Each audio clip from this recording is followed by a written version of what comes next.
시편 1편은 시편은 하나님의 말씀 중에서도 참 아름다운 글귀로 되어져 있습니다. 그래서 우리가 시편 1편은 너나 할 것 없이 너무나 잘 알고 있습니다. 다윗이 고난 중에 하나님의 말씀을 기록해 놓고 또 힘들고 어려운 과정 속에서도 하나님을 찬양한 것으로 기록되어 있기 때문에 우리가 많은 사람들은 시편은 다윗이 적어놓은 시일 것이다 이야기하는데 사실은 많은 분들이 시편을 써놓았습니다. BC 1000년경에 다윗이 쓴 것도 있고 BC 950년경에 솔로몬이 쓴 것도 있습니다. 또 다윗이 왕으로 있을 때 레위인들로 하여금 찬양을 담당케 하였는데 고라 자손의 후손인 찬양을 지휘했던 아삽과 뮤지션을 맡았던 예단도 시편 내용을 기록해 놓은 것들이 있습니다. 이것은 다 하나님께서 그들에게 하나님의 나라와 하나님을 찬양하는 마음으로 시편을 기록해 놓은 것입니다. 그들은 바벨론 포로 후기에 에스라와 연결되어 있는 일들을 정확하게 기록해 놓았습니다. 그만큼 시편 150편들은 BC 1000년과 BC 450년경에 시편으로 쓴 것을 다 모아서 하나의 말씀으로 만들어 놓은 겁니다. 150편을 보면은 여러분 모세의 오경과 같이 5분류로 시편을 이렇게 분류해 놓았습니다. 우리는 거저 시편을 읽는 거지만 시편을 5번으로 우리가 분류해 놓았다는 것을 한번 보면서 시편을 보면은 좀 더 오늘 우리에게 주시는 메시지가 여기에 이런 목적으로 기록해 나왔구나. 그 목적을 알고 우리가 성경 말씀을 보면 이해가 되는데 그저 성경 말씀을 읽다 보면 그 목적에 벗어난 바를 우리가 하나님의 말씀으로 읽을 수가 있습니다. 그래서 성경 시편도 모세 오경과 같이 5가지로 분류해 놓았습니다. 1권은 시편 1편에서 40편으로서 개인적인 하나님의 경험을 담고 있는 겁니다. 제2권은 시편 42편, 72편까지는 엘로힘, 하나님이 누구신가, 하나님이 어떻게 역사하시는가에 대해서 기록해 놓았습니다. 제3권은 시편 73편, 89편까지는 어두움에 관한 이야기를 하고 있습니다. 그리고 시편 4편, 제90절, 90편, 106편까지는 왕에 대한 하나님이 왕으로서 어떤 역할을 하시는지에 대해서 기록해 놓았습니다. 그리고 마지막 5권은 시편 107편, 150편까지로 찬양에 관한 책들로 기록해 놓았습니다. 여러분 이와 같이 하나님께서는 모든 것을 다 정말 중요하게 우리에게 말씀으로 우리를 찾아오십니다. 오늘 읽을 시편 1편은 앞서 말씀드린 것처럼 시편 1편에서 41편까지로 엮여져 있는 복에 대한 말씀을 하고 있는 것입니다. 이것은 보통 다윗이 자신이 하나님 앞에 내가 어떻게 복을 받았다, 하나님께서는 나에게 어떻게 역사하셨다 라면서 자신의 아들 솔로몬에게 마지막 유언까지도 하고 있는 겁니다. 오늘 본문에 특히 많은 사람들이 관심 있는 복에 대한 말씀이 나오는데 여러분 이 복이 무엇인지, 성경에서 말씀하시는 이 복이 무엇인지에 대해서 우리가 좀 알 필요가 있습니다. 어떤 인생의 복된 인생으로 사는 것인지 다윗은 성경에 분명하게 기록해 놨습니다. 본문 1절을 우리가 다시 한번 읽어보면 뭐라고 말씀합니까? 복 있는 사람은 악인들의 길을 따르지 아니하며 죄인들의 길에 서지 아니하며 오만한 자의 자리에 앉지 아니하고 라고 말씀합니다. 1절에 복 있는 사람은 히브리어 성경으로 복되도다. 당신은 참으로 복 있는 사람이요 복되도다. 당신은 복 있는 사람은 어떤 사람이냐? 복이 있는 사람은 어떤 사람이냐? 곧 악인의 길을 따르지 않는 사람이다. 아멘. 복된 사람이 어떤 사람이냐? 죄인의 길에 서지 않는 사람이다. 아멘. 복 있는 사람이 어떤 사람이냐? 오만한 자리에 앉지 않는 사람이라고 말씀합니다. 아멘. 오늘 우리는 내가 악인의 길을 따르지 않을 때 내가 복된 사람이라고 얘기하는데 이미 하나님은 우리에게 너는 복 있는 사람이야. 너는 복이 있는 사람이니까 악인의 길을 너는 따르지 않을 사람이야 라고 먼저 다 인정해 주셨어요. 오늘 우리는 하나님께서 우리로 하여금 네가 열심히 무엇을 해서 얻으라는 것이 아니라 우리에게 이미 너는 복이 있는 사람이다 라고 우리에게 명령해 놓으셨어요. 그러니까 내가 복을 받은 사람은 당연히 악인의 길에 따르지 않잖아요. 죄인의 길에 서지 않잖아요. 내가 열심히 기도해서 나는 죄인의 길에 서지 않아야지, 내가 이렇게 전전긍긍한 것이 아니라 하나님은 이미 우리에게 도장을 빵 찍어줬어요. 너는 참으로 복 있는 사람이다. 한번 옆에 있는 분들과 인사합니다. 당신은 복 있는 사람입니다. 아멘. 여기서 복이라는 것은 히브리어로 에슈르인데 이것은 무슨 말이냐면 전진하다, 올바른 길로 가다, 하나님의 말씀대로 올곧은 길로 걸어가는 자가 복이 있는 자다라고 말씀하고 있는 것입니다. 여러분, 복이 있다는 것은 하나님의 말씀을 붙들고 그 말씀 앞에서 순종하면서 올바른 길로 종조지르면서 하나님만 바라보고 나가는 자가 복이 있는 자다. 우리가 세상에서 들려오니까 이것도 보고 저것도 보고 저기도 맛있나? 이게 더 맛있나? 어디가 돈을 좀 더 벌을까? 좌고우면하는 것이 아니라 나의 푯더는 오직 하나님 한 분이시다. 옆에서 세상에서 들려오는 이야기에 내 마음을 뺏기는 것이 아니라 세상에 어떤 소리가 들리더라도 내가 주님을 바라보면 세상 소리가 들려오지 않도록 하나님은 내 길을 아름다운 찬양으로 막아주세요. 내가 세상의 소리를 안 들으려고 하는 것이 아니라 하나님이 복된 사람을 만들어준 사람은 세상 소리가 들리지 않고 내 입에서 찬양이 넘치는 삶을 살아갈 수 있는 은혜를 줘서 세상을 능히 이기게 만드는 거예요. 내가 뭔가 열심히 해서 세상을 이기는 자로 만드는 것이 아니라 하나님은 이미 너를 세상에서 이긴 자로 내가 지명했고 택했노니 너로 말미암아 나는 영광받기를 원하니까 너는 나만 바라봐라. 그러면 내가 모든 것을 다 책임져 주겠다, 이렇게 말씀하는 것입니다. 그러니 복과 반대되고 불행의 삶, 저주의 삶이 무엇인지 우리는 알 수 있습니다. 하나님의 말씀에 따라서 그 목적과 방향을 알지 못하고 내 멋대로 내 생각대로 세상으로 흘러나간다면 어긋난 인생으로 살 수밖에 없음을 말합니다. 신앙의 목표를 잃어버린 채 이리저리 배회하고 실수하다가 범죄하는 것이 오늘 우리 모든 사람들의 삶이 아닌가 생각합니다.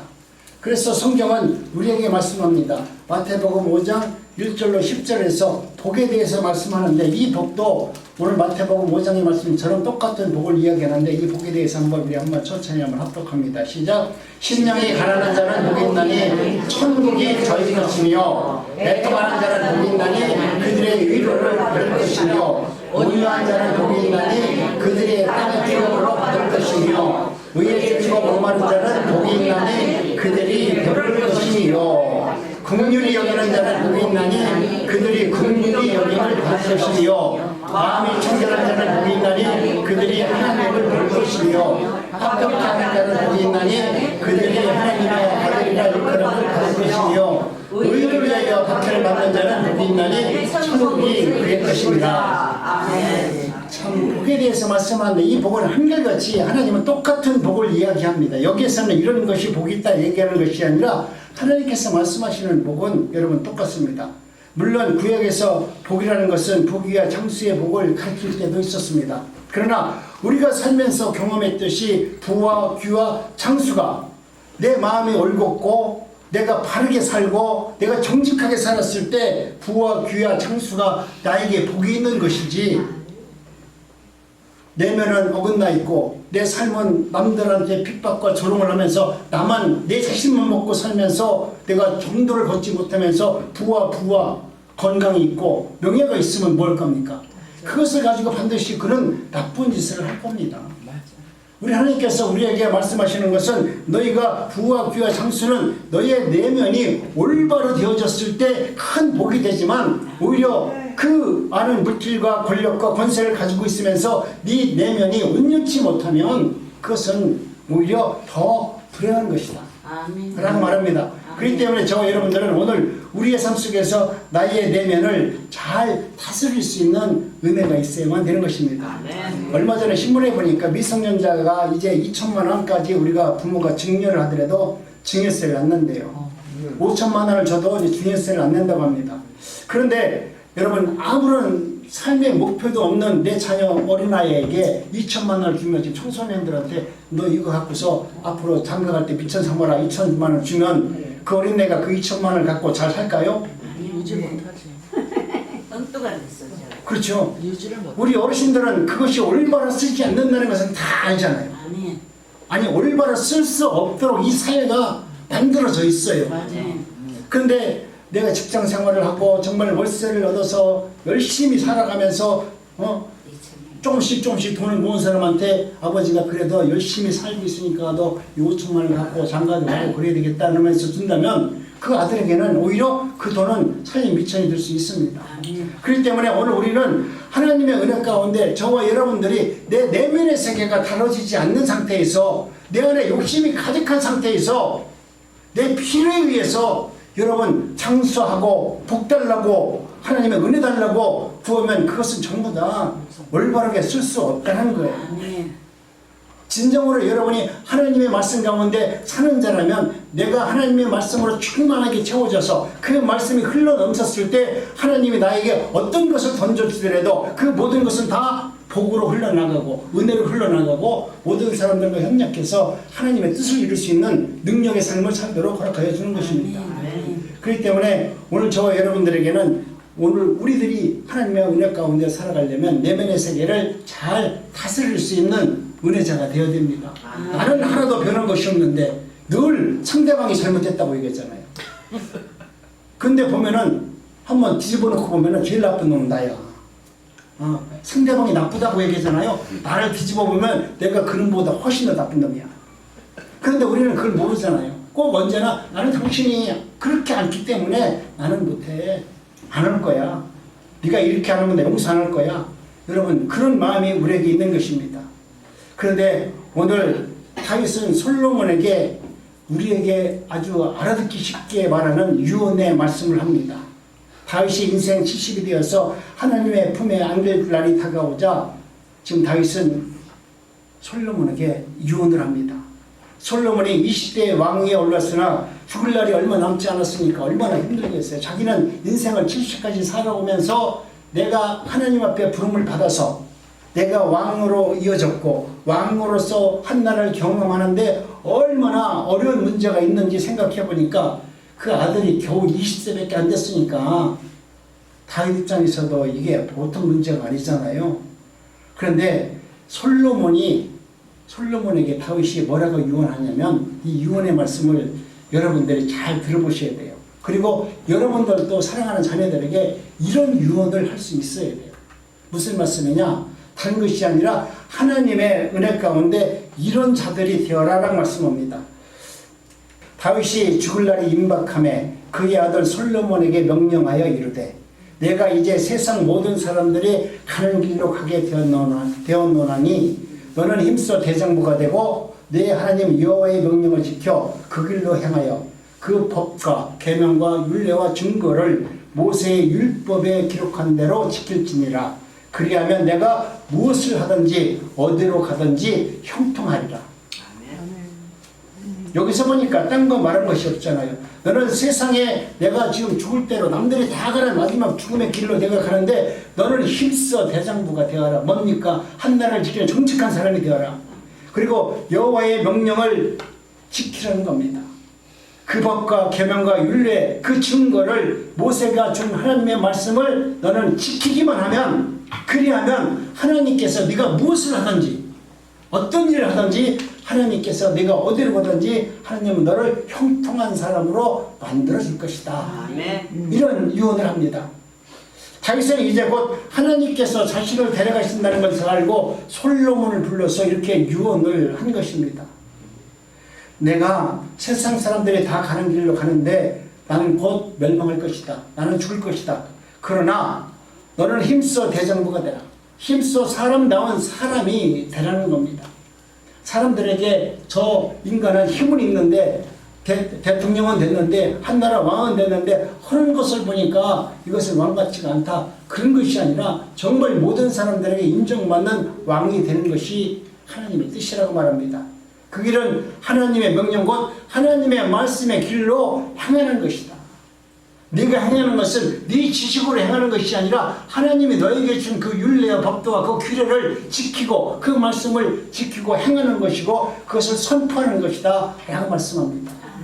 내가 하나님의 율례와 법도와 계명을 쫓아 지키고 나가면 무엇을 하든지 하나님께서 너를 형통한 자를 만들어 줄 것이다. 솔로몬아, 내가 마지막 너에게 유언을 하는 것이다. 그것을 다윗이 지나온 인생을 걸면서 실제로 체득한 하나님이 누구이신가를 온몸으로 경험한 경험을 유언으로 지금 이야기하고 있는 것입니다. 다윗도 얼마나 불쌍한 사람으로 태어났어요. 형제들 중에서 어쩌면 배단 형제로 마지막 8번째 아들로 태어나서 외톨이로 양치기로 공과 사제의 발톱에서 양들을 지키기 위해서 얼마나 고된 삶을 살았습니까? 자식이 자립한다고 할 때 오늘 우리는 어떤 것을 말합니까? 너 자립한다고 말하면 행위의 자립, 의식의 자립, 물질의 자립, 영적인 자립을 하는 자식이 완전한 자식이 아니겠습니까? 그런데 다윗은 내가 힘들고 어려운 과정 속에서도 그 많은 과정 속에서도 다윗은 행위의 자립을 하였고 의식의 자립을 하였고 물질의 자립을 하였고 영적인 자립을 이루었던 한 사람의 소년이었습니다. 자신이 머문 자리가 선하고 아름답게 하는 행위의 자리를 다윗은 어려서 그렇게 한 것입니다. 허례허식하지 않고 분수에 맞게 살아가는 게 의식의 자립입니다. 오늘 우리는 내 형편과 처지는 생각하지 않고 남들이 명품백 산다고 하니까 전부 다 명품백 산다고 요즘 젊은 애들.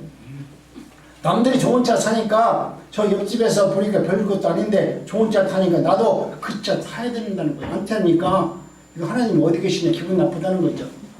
여러분 주어진 물질에 감사하고 자축하면서 사는 것이 물질의 자립입니다. 하나님을 경외하고 섬기는 것이 영적인 자립입니다. 다윗은 어렸을 때부터 그런 자립적인 인간으로서 그렇게 잘 살아온 사람이었습니다. 물맷돌로 힐력을 닦아서 골리앗을 쓰러뜨린 이후에 10년간 사울의 칼날을 피해서 도망다녔어요. 왕으로 기름을 부음을 받았어요. 당신은 이제 왕이 되었다라고 기름을 부음 받았을 때 그 마음이 어떻을까요? 원만한 사람은 오늘부터 내가 왕이다라고 우쭐했을 거 아니에요? 근데 하나님은 왕으로 기름을 부은 다음에 10년이 넘도록 온갖 고생은 다 시켜요. 하나님은 여러분이 예수 그리스도를 믿는다고 하면 그날서부터 복 있는 인생으로 사는 것이 아니라 때로는 이렇게 다윗과 같이 세상에서 경험하지 못한 것들을 다 경험하게 하셔서 그 경험을 믿음으로 통과한 자에게 하나님 놀라운 은혜와 능력을 허락하였습니다. 그런데 우리는 그런 과정을 겪기를 원치 않아요. 목사가 되고 나니까 세상에 한 번도 경험하지 못한 걸 지금까지 하고 있어요.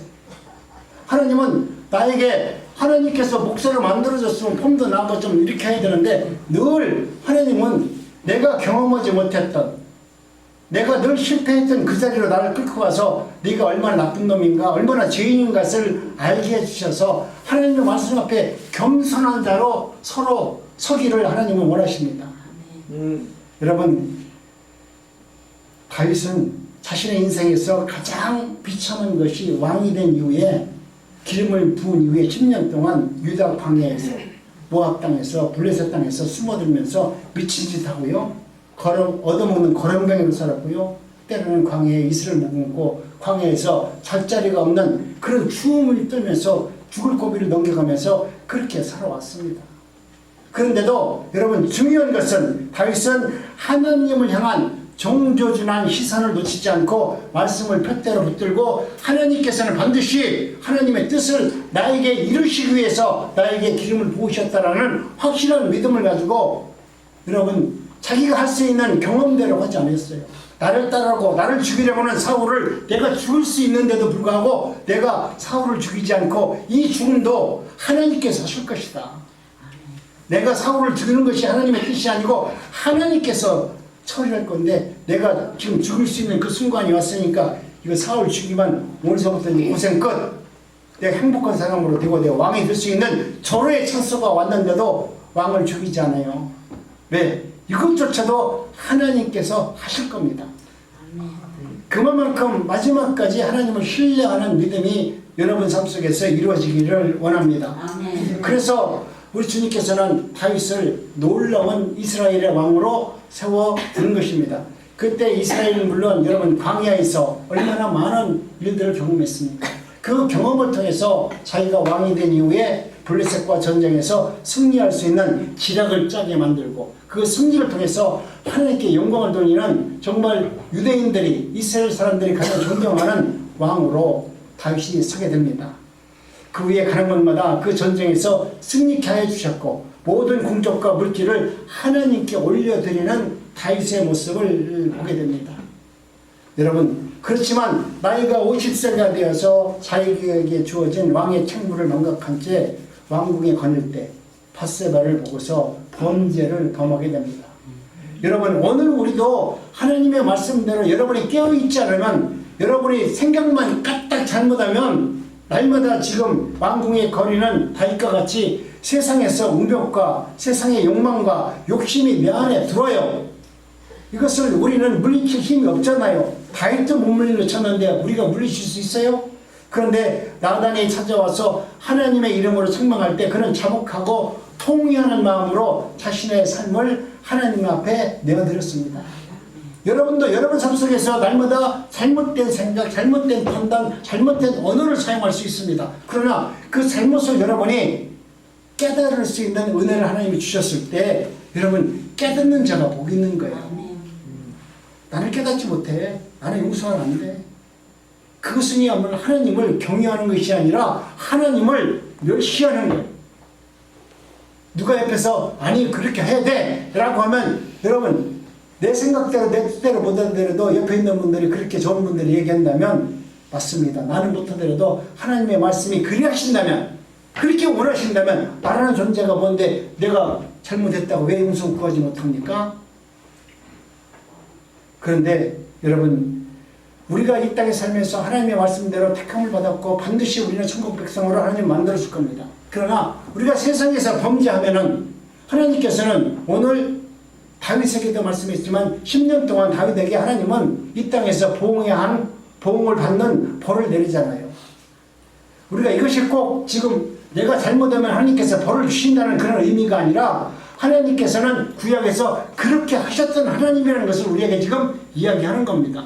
너희들이 하나님께서 내가 너를 택했고 너를 지명했고 너를 반드시 천국 백성이야 라고 인정해 주었는데도 불구하고 내가 세상에서 범죄를 하면 하나님은 그래도 범죄했는데 너 아무것도 아니다 괜찮다 너 천국 보내주겠다 그렇지 않는다는 거예요. 잘못에 대한 평가는 하나님은 이 땅에서 다 하겠다는 거예요. 왜? 천국에 들어가는 자는 죄가 없어야 되기 때문에. 천국에 들어갈 때는 신령한 몸으로 하나님께 의의를 이룬 자만이 들어갈 수 있는데 내가 세상 것도 내 죄도 사죄하지 못하고 회개하지 못한 자가 그저 하나님께서 나를 택해 주셨으니까 나 천국 갈 수 있어요. 그리고 천국 간다면 얼마나 좋아요. 다윗도 10년 동안 온갖 고생을 다 합니다. 그래서 자기 여동생, 자기 자식이 이복 동생을 강간하는 일도 눈으로 봤고요.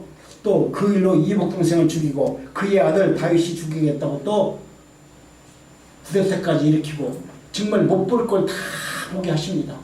그럼에도 불구하고 하나님께서는 다윗을 버리지 아니하시고 다시 왕으로 등극시켜서 그 나라를 이끌어 가도록 하나님은 역사하는 겁니다.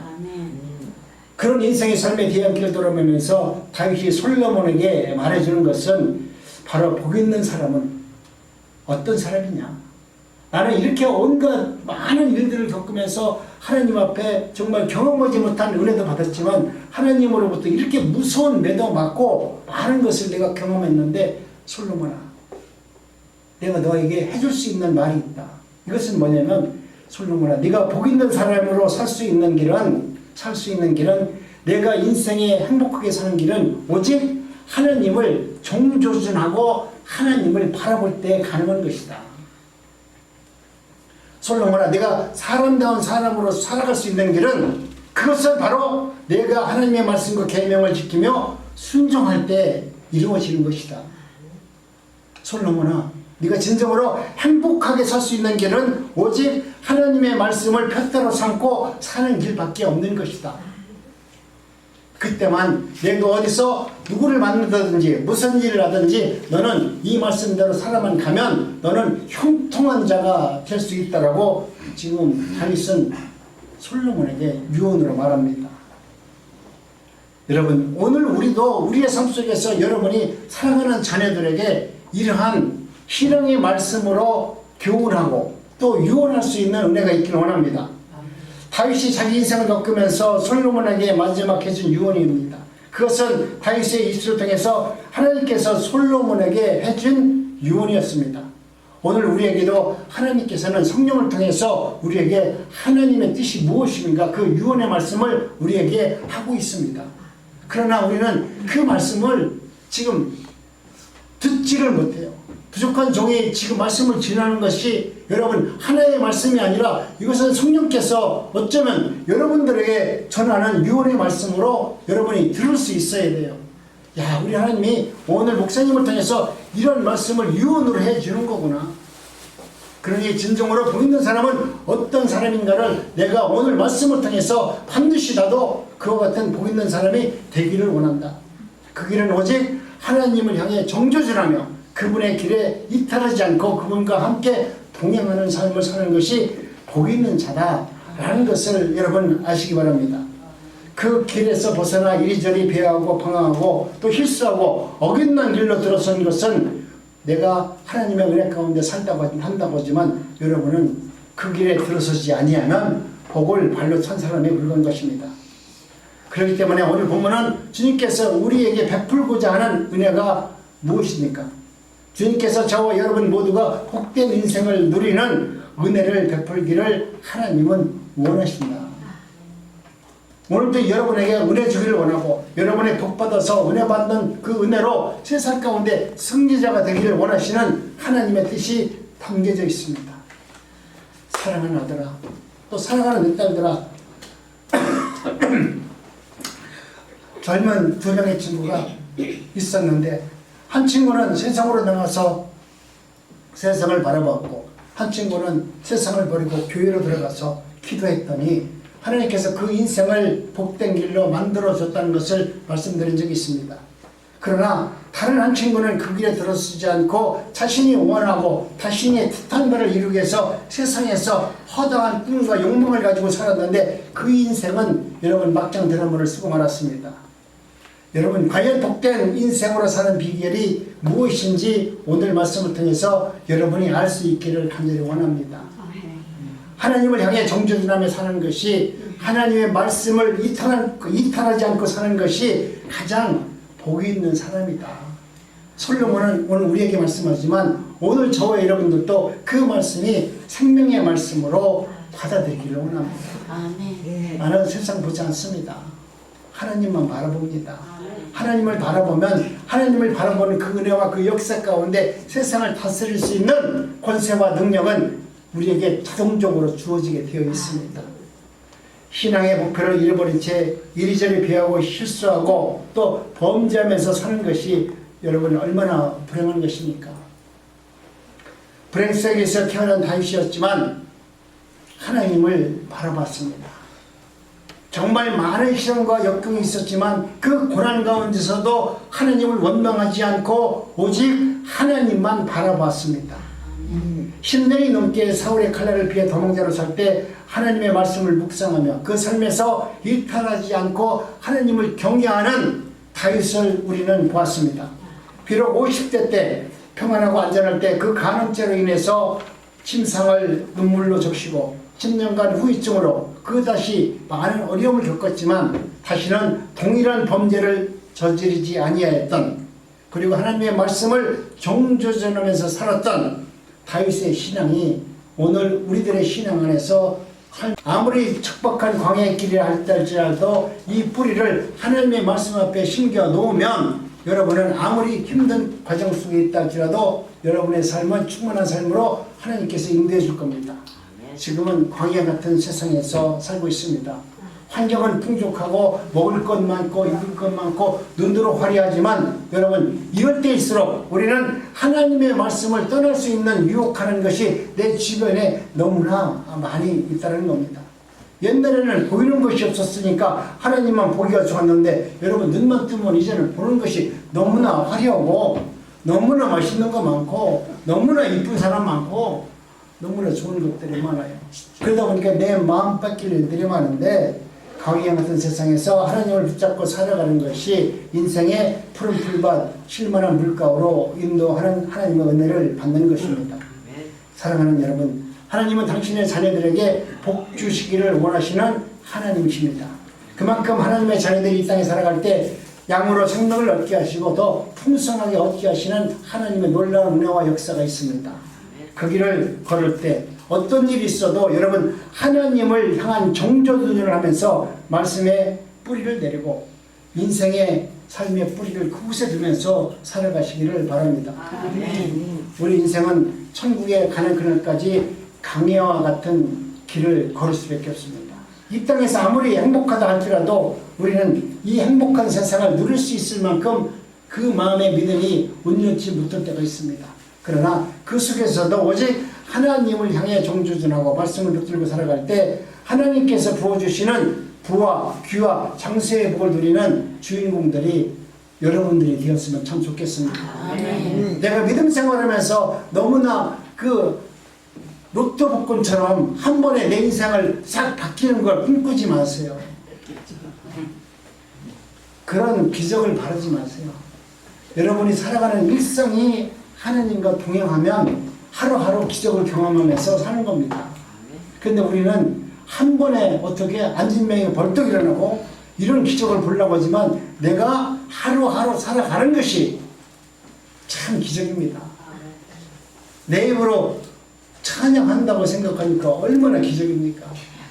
권사님과 집사님이 나오셔서 모녀가 나와서 찬양하니까 너무나 아름답다 생각이죠? 예, 전에 예전 이은영 전도사님하고 또 권사님이 나와서 같이 찬양하는 것도 있었는데 여러분 정말 부모와 자식이 한마음 한뜻으로 주님을 찬양하고 주님께 영광을 돌리고 이러한 아름다운 모습이 신앙의 유산이 자녀들에게 물려지도록 여러분도 내가 자녀들이 봤을 때 우리 어머니의 그 신앙이 지금은 교회를 다니지 않는다 할지라도 나중에 어머니가 돌아가신 이후에 내가 먹고 살만할 때 그들이 혼자서 고백할 수 있게 만드세요. 내가 이렇게 사는 것은 우리 할머니가 나를 위해서 기도해 준 덕분이다. 우리 엄마가 내가 그렇게 교회 다니라고 안다했는데 나를 위해서 눈물 뿌려 기도했던 우리 어머니의 그 기도가 내가 오늘 주님을 만나고 은혜 가운데 살아가는 자가 되었다라는 고백을 할 수 있도록 눈으로 내가 지금 주어진 모든 것을 다 이루려 하지 마시고 남겨놓으세요. 내가 하나님께서 주시는 복을 내가 다 받지 말고 내가 혹시 받을 거 있다면 좀 덜 받고 내 자녀들이 받을 수 있도록 조금 남겨놓으세요. 그런데 우리는 모든 것을 내가 다 이루려고 하고 내가 그것을 성취하려고 하고 그것을 통해서 내가 뭔가 나타내 보이려고 하는 욕망과 욕심이 내 안에 있습니다. 혹시 여러분 하나님이 주신 은혜가 많습니까? 그 은혜가 충만하면 아껴놨다가 그 자녀들이 후세에서 누릴 수 있도록 많이 좀 조금 좀 하세요. 기뻐하는 마음으로 예수 그리스도를 나의 구주로 믿으면서 내가 복 있는 인생으로 살아가는 것이 은혜라는 것을 자녀들에게 날마다 고백하면서 기뻐하면서 살아가는 저와 여러분 모두가 되시기를 주님의 이름으로 축복합니다.